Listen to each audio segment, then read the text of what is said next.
North লন্ডনের এক নিরিবিলি রাস্তায় বসবাস করতে এক ছিনতাইকারী চক্র। এর মধ্যে একজনের নাম হচ্ছে এলেনা বেনকোবা আর একজন হচ্ছে গিয়ে এলেনা মিটকোবা।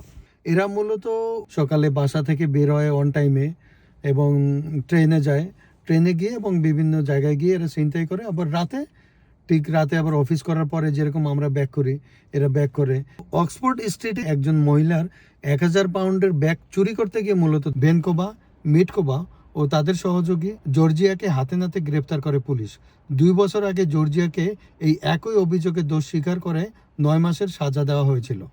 গত সেপ্টেম্বর মাসে এই গ্রুপেরই 3 জনকে 51 সপ্তাহের কারাদণ্ড দেওয়া হয়। তবে প্রতিবেশীরা জানালেন যে তারা কখনো ভাবেনি যে শান্ত পরিচ্ছন্ন ঘরবাড়ি ঘেরা এই এলাকায় পকেটমার চক্র বসবাস করতে পারে।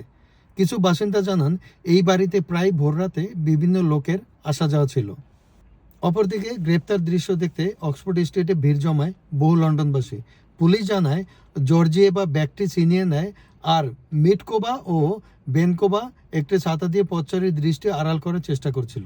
মেট পুলিশের সার্জন ডোমিনিক কোরকোলান জানান, বিশেষ প্রশিক্ষণপ্রাপ্ত আমাদের প্লেন ক্লোথ টিম সন্দেহভাজন আচরণ শনাক্ত করেই তাদেরকে ধরতে সক্ষম হয়। সাম্প্রতিক অভিযানে 100-র বেশি চুরি সংক্রান্ত গ্রেপ্তার হয়েছে এবং 7 বছরের বেশি মোট কারাদণ্ড নিশ্চিত করা গেছে। তিনি আরও জানান, চুরি প্রতিরোধে ওয়েস্ট এন্ড এলাকায় তাদের অভিযান অব্যাহত থাকবে।